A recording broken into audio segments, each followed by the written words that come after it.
ঘর মেরামতের বরাদ্দে তোলা হয়েছে কর্মচারীর নামে, অথচ ব্যয় হয়েছে নির্বাহী কর্মকর্তার বাড়ির সাজসজ্জায়। এমন কাণ্ড খুলনা জেলা পরিষদে। এবং অবাক করা বিষয় হলো, এই বাড়িটি আবার ব্যবহারের অনুপযোগী দেখিয়ে আত্মসাৎ হয়েছে ভাড়ার লাখ লাখ টাকা।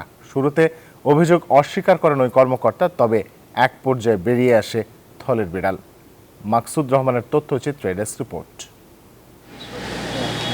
খুলনার কাস্টমঘাট এলাকায় জেলা পরিষদের 5 কক্ষের বিশাল এই বাড়িটি খাতা কলমে কন্ডেম বা ব্যবহার অনুপযোগী।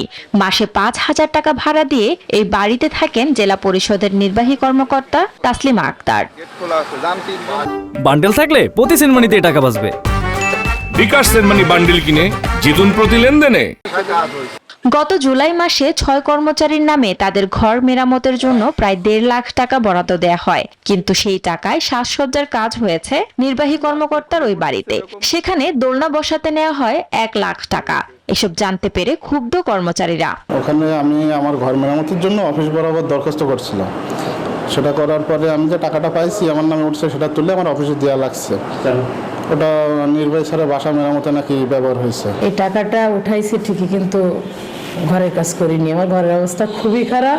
বাড়িতে কাজ করানোর কথা জানালেন জেলা পরিষদের প্রকৌশলীও। মৌখিকভাবে আমাদের নির্বাহী স্যার যখন ছিলেন উনি আদেশ দিয়েছিলেন, উনি ছিলেন। তারপরে ছিলেন আমাদের প্রশাসক স্যার, মানে আমাদের প্রধান নির্বাহী স্যার ছিলেন। তবে কর্মচারীদের নামে তোলা টাকায় কাজের কথা অস্বীকার করেন নির্বাহী কর্মকর্তা। এখন তারা তাদের সই করা আছে, সবকিছু আছে, মিটিং এ সেটা অনুমোদন আছে। এখন তারা এই কথা বলছে কেন, আমি তাহলে আমাকে অফিসিয়ালি জিজ্ঞাসা করতে হবে, কারণ তারা তো আবেদন করেছে, তাদের নামে বিল উত্তোলন হয়েছে। তারা এখন কিভাবে বলে যে আমি আসলে কাজ হয়নি, সেটা কি সুযোগ আছে কিনা। অভিযোগের সত্যতা নিয়ে বিভ্রান্তি তৈরি হলে মুখোমুখি করা হয় দুজনকে। বেরিয়ে আসে থলের বেড়াল। আমি তো কাজটা তো আপনার বাসায় করেছি স্যার, কেন ঠিকাদার নিয়োগ করেছে স্যার, কাজটা করবো দেখেন অফিসার দেখেন স্যার। আমরা এটা কেমন কথা বলতেন স্যার? আমরা তো আপনারা যেভাবে কাজ করতে বলেছেন আমরা তো সেভাবে কাজ করেছি। অফিস অর্ডার থাকতো। এক পর্যায়ে বাড়িটি কন্ডেম দেখিয়ে ব্যবহার ও দোলনা লাগানোর জন্য প্রস্তাবের কথাও স্বীকার করেন নির্বাহী কর্মকর্তা। আমি স্যারদের বলেছিলাম, আমার বাচ্চারা ছোট ছিল, যে এটা দোলনা প্রকল্প দেওয়ার সুযোগ আছে কিনা। আমার ভবনটা হচ্ছে কন্ডেম, এটা আগে থেকেই ছিল। আমি যখন আরপিএটিসিতে ছিলাম তখন কিন্তু আমি ফুল হাউস রেন্টে থাকতাম, আপনারা খোঁজ নিয়ে জানতে পারেন। এদিকে অনিয়ম দুর্নীতি নিয়ে বিভিন্ন দপ্তরে অভিযোগ দেওয়ার কথা জানান এই ঠিকাদার। আমরা কোনো প্রকল্প নিতে পারতেছি না কিংবা প্রকল্প কাজ করতে পারতেছি না, আসলেই বলে সব কিছু বন্ধ, কিন্তু নিজেদের সবই চলে।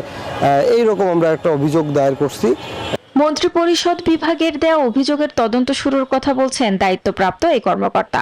আমি অলরেডি জেলা পরিষদকে ওই চিঠিটা দিয়েছি, ওই অ্যাড্রেসগুলো সরবরাহ করার জন্য।